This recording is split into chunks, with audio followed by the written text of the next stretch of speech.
যদি আবার সে পেশি শক্তি রাজনীতি প্রদর্শন করতে চায়, কেউ যদি হকি স্টিক, রামদা, স্টাম্প এবং মব তৈরি করে শিক্ষার্থীদের অধিকার হরণ করতে চায়, আঘাত করতে চায়, আমরা তাদেরকে সাবধান বলছি, সেটা আমাদের রক্তের উপর দিয়ে যেতে হবে।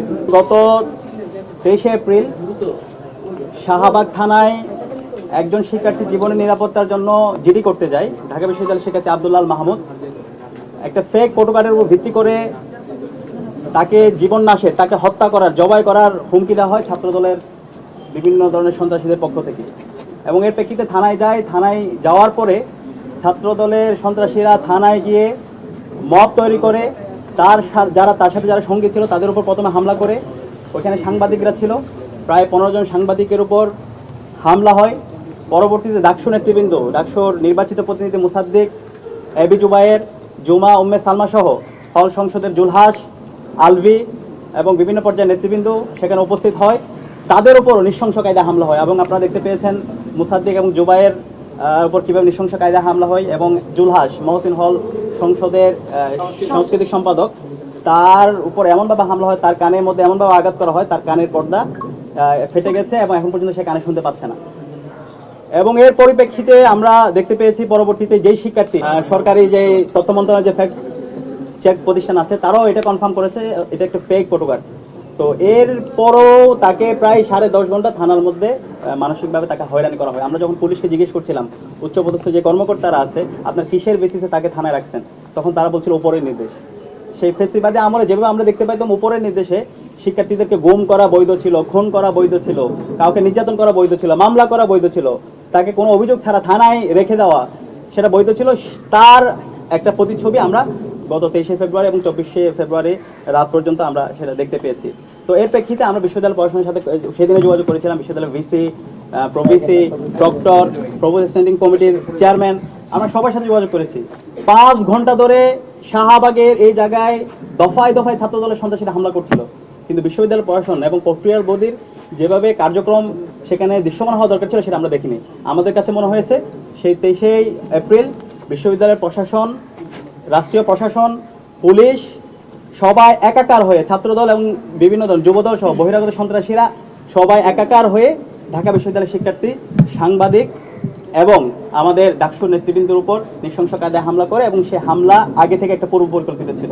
তো এই ঘটনার পরে আমরা বিশ্ববিদ্যালয় প্রশাসনকে ফোন দিয়েছি এবং আপনারা জানতে পেরেছেন একটা 24 ঘন্টা এবং 48 ঘন্টার মধ্যে প্রতিবেদন বের করার জন্য একটা কমিটি করা হয়। তো 24 ঘন্টা এবং 48 ঘন্টা পার হয়েছে। সেই রিপোর্ট এখন আজকে আমরা জিজ্ঞেস করেছিলাম, সেই রিপোর্টে আপনারা কি পেয়েছেন। আমরা দেখতে পেয়েছি সাংবাদিকরা সেই দৃশ্য ধারণ করেছে যারা হামলা করছে, এবং তালিকাগুলো ইতিমধ্যে সাংবাদিক সমিতি এবং বিভিন্ন ছাত্র সংগঠন এবং আমাদের পক্ষ থেকে আমাদের যারা ভিকটিম ছিল মুসাদ্দিক, জুবাইর সহ সবাই তাদের তালিকা চিত্রসহ বিশ্ববিদ্যালয় প্রশাসনের কাছে জমা দিয়েছে। তাদের বিরুদ্ধে আপনারা কি ব্যবস্থা গ্রহণ করেছেন? তো তারা বলছে তাদের আরো অধিকতর তারা তদন্ত করছে। তো আমরা বিগত সময় দেখতে পেয়েছি এরকম তদন্ত কমিটি হয়েছে। তদন্ত কমিটি করার পরে তারা এই তদন্তের অধিকতর তদন্তের কথা বলে এইভাবে দায়মুক্তি দেওয়া হয়েছে।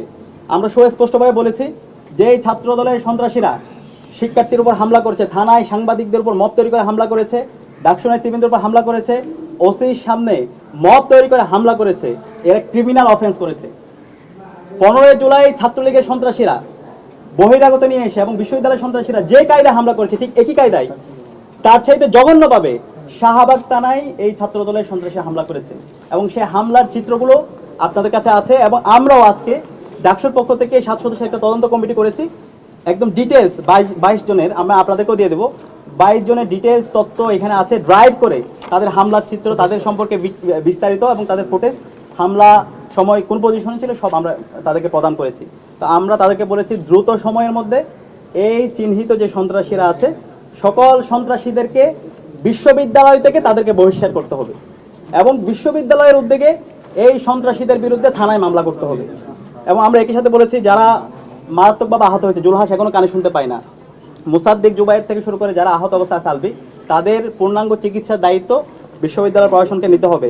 এবং একই সাথে যে এই সাংবাদিকতা, আমরা সবসময় বলি সাংবাদিকদের আমরা তাদের স্বাধীনতা নিশ্চিত করতে চাই। তো এই সাংবাদিকদের যাদের এই মত প্রকাশের স্বাধীনতাকে যারা রুদ্ধ করতে চায়, শাহবাগ থানায় মব তৈরি করে যারা সাংবাদিকদের উপর হামলা করেছে তাদেরকে তো আইডেন্টিফাই করতে হবে, এবং ক্যাম্পাসে এবং সারা দেশে এই সাংবাদিকদের স্বাধীনতা নিশ্চিত করতে হবে, এবং এটার জন্য একটা সুস্পষ্ট বিশ্ববিদ্যালয় থেকে তাদের অবস্থান ব্যক্ত করতে হবে। এবং একই সাথে আমরা বলেছি যেহেতু ক্যাম্পাসের মধ্যে এখন দেখতে হচ্ছে বিভিন্ন ধরনের সহিংস হামলা বারবার হচ্ছে, হলগুলোতে গণরুম গেস্টরুম কালচার ফিরে নিয়ে আসার জন্য চেষ্টা করা হচ্ছে। শিক্ষার্থীদেরকে প্রতিনিয়ত বিভিন্ন ধরনের হুমকি দেখে নেওয়ার, তাদেরকে হুমকি দেওয়া হচ্ছে। তো সেই জায়গা থেকে ক্যাম্পাসে যেন একটা অন্তর্ভুক্তিমূলক রাজনৈতিক আচরণবিধি কোড অফ কন্ডাক্ট প্রণয়ন করি, বিশ্ববিদ্যালয় প্রশাসন থেকে প্রণয়ন করা হয় এবং ডাকসুর জায়গা থেকে সেই সুপারিশগুলো আমরা বিস্তারিত আকারে দিব এবং পাশাপাশি অন্যান্য অংশীজনদের সাথে আমরা যোগাযোগ করবো। আমরা সকল ছাত্র সংগঠনের সাথে যোগাযোগ করছি। পূর্ণাঙ্গ একটা রাজনৈতিক নীতিমালা ক্যাম্পাসের মধ্যে সেটা আমরা প্রণয়ন করে যারা এটা ভায়োলেট করবে তাদের বিরুদ্ধে আমরা সকল ছাত্র সংগঠন এবং বিশ্ববিদ্যালয় প্রশাসন তাদের বিরুদ্ধে ব্যবস্থা গ্রহণ করবে এবং ওভারঅল ক্যাম্পাসের মধ্যে সামগ্রিক নিরাপত্তা নিশ্চিত করার জন্য বিশ্ববিদ্যালয় প্রশাসন যেন কার্যকর উদ্যোগ গ্রহণ করে। তো আমাদেরকে তারা আশ্বস্ত করেছেন দ্রুত সময়ের মধ্যে যে সমস্ত সন্ত্রাসীরা, ছাত্রদলের সন্ত্রাসীরা, আমরা 22 জনের তালিকা দিয়েছি, এই সন্ত্রাসীদের বিরুদ্ধে তারা ব্যবস্থা গ্রহণ করবেন। একই সাথে তাদের বিরুদ্ধে বহিষ্কার এবং যারা গুজব ছড়িয়েছে, এটা খুবই গুরুত্বপূর্ণ, একটা ফেক প্রোটোকলের ভিত্তি করে যে পরবর্তীতে এটা রাষ্ট্রীয় যে ফ্যাক্ট চেক প্রতিষ্ঠান আছে এবং এর বাইরে যে ফ্যাক্ট চেক প্রতিষ্ঠানগুলো আছে তারা বারবার নিশ্চিত করেছে এটা একটা ফেক প্রোটোকল। এরপরেও গুজব ছড়িয়ে ছাত্রদলের সন্ত্রাসীরা তারা বিশ্ববিদ্যালয় এবং বিশ্ববিদ্যালয়ের বাইরে দেশের বিভিন্ন জায়গায় তারা সহিংসতায় শিক্ষার্থীদেরকে জড়িয়েছে।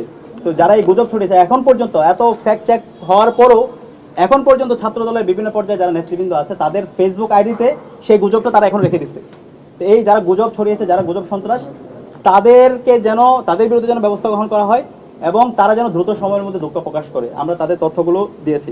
তো তারা আমাদেরকে আশ্বস্ত করেছে, আমরা এখন দেখতে চাই তারা যে আমাদেরকে বলেছে তাদের বিরুদ্ধে একাডেমিক ব্যবস্থা গ্রহণ করবে এবং যে অভিযোগগুলো দিয়েছে তাদের যে কমিটি, সেই কমিটি অধিকতর তারা তদন্ত করে দ্রুত সময়ের মধ্যে তারা আমাদের যারা ক্রিমিনাল অফেন্স করেছে, যারা ফৌজদারি অপরাধ করেছে, যারা থানায় মব তৈরি করেছে, সাংবাদিকদের উপর হামলা করেছে, ডাকসু নেতৃবৃন্দের উপর হামলা করেছে এবং ঢাকা বিশ্ববিদ্যালয়ের শিক্ষার্থীদের উপর হামলা করেছে, তাদের বিরুদ্ধে তারা ব্যবস্থা করবে এবং বিশ্ববিদ্যালয় আনুষ্ঠানিকভাবে এই পুরো ঘটনার জন্য তারা দুঃখ প্রকাশ করবে। আজকে ঘটনার শুরুতে ভিসি মহোদয় তিনি দুঃখ প্রকাশ করেছেন এবং এখানে 18টা হলের প্রভোস্ট উপস্থিত ছিলেন, প্রভোস্ট স্ট্যান্ডিং কমিটির সভাপতি উপস্থিত ছিলেন, প্রক্টর ছিলেন।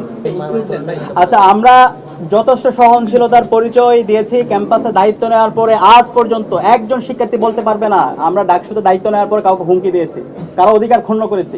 আমরা এমন একটা ক্যাম্পাস চাই যেখানে সবার স্বাধীনতা থাকবে, যেখানে মত প্রকাশের স্বাধীনতা থাকবে, যেখানে কেউ হকি স্টিক অথবা স্ট্যাম্প নিয়ে যাবে না, কেউ আমার বিরুদ্ধে কথা বলবে, আমাকে নিয়ে তীর্যক সমালোচনা করবে, কিন্তু আমার সমালোচনা করার কারণে কারো উপর মত তৈরি করে সাংবাদিকদের উপর হামলা করা অথবা হকি স্টিক অথবা স্ট্যাম্প নিয়ে যাওয়া, সেটা আমরা করতে দেব না। তো আমরা ওই দিন গিয়েছি, দেখতে পেয়েছেন আমি বারবার বিশ্ববিদ্যালয় প্রশাসন, আইন শৃঙ্খলা বাহিনী এবং ছাত্র দলের যারা সর্বোচ্চ পর্যায়ের কেন্দ্রীয় সভাপতি, সেক্রেটারি, সবার সাথে আমি যোগাযোগ করছিলাম, বলছিলাম এই মবটা সামলানো দরকার। শাহবাগ থানার মধ্যে একটা সুরক্ষিত জায়গায় এই যেভাবে হামলা হচ্ছে সেটা আপনারা থামান। পরবর্তীতে আমি নিজে গিয়েছি, আমি নিজে যাওয়ার পর আপনারা দেখতে পেয়েছেন কীভাবে তারা স্লোগান দিয়েছে, আমার শার্ট ধরে টান দিয়েছে, আমাকে লাথিও দিয়েছে। তারপরও আমরা বলেছি তোমরা আমাকে মারো, আঘাত করো, তুমি আমাকে নিয়ে যাই স্লোগান দাও, কিন্তু আমি তোমাদের কারো উপর হকি স্টিক অথবা স্ট্যাম্প নিয়ে যাবো না। তোমার নিরাপদ নিশ্চিত করার দায়িত্ব আমার। তুমি আমাকে আঘাত করতে পারো, সে আঘাত করলেও আমি যে তোমার প্রতি আঘাত করবো সেটা আমরা করবো না। তা আমরা ক্যাম্পাসে যথেষ্ট সহনশীলতার পরিচয় দিয়েছি এবং আমরা শিক্ষার্থীদেরকে এনশিওর করতে চাই এই ক্যাম্পাসের নিরাপত্তা নিশ্চিত করার জন্য, গণতান্ত্রিক পরিবেশ সেটাকে সুনিশ্চিত করার জন্য যা করা দরকার সেটা আমরা করবো। কেউ যদি আবার সে পেশি শক্তি রাজনীতি প্রদর্শন করতে চায়, কেউ যদি হকি স্টিক, রামদা, স্টাম্প এবং মব তৈরি করে শিক্ষার্থীদের অধিকার হরণ করতে চায়, আঘাত করতে চায়, আমরা তাদেরকে সাবধান বলছি সেটা আমাদের রক্তের উপর দিয়ে যেতে হবে। সবার আগে আমরাই তাদের সামনে আবু সাইদের মধ্যে দাঁড়াবো। সুতরাং ক্যাম্পাসের মধ্যে এই ফেসিবাদী রাজনীতি, ছাত্রলীগীয় রাজনীতি, সেই রাজনীতি আর ফিরবে না।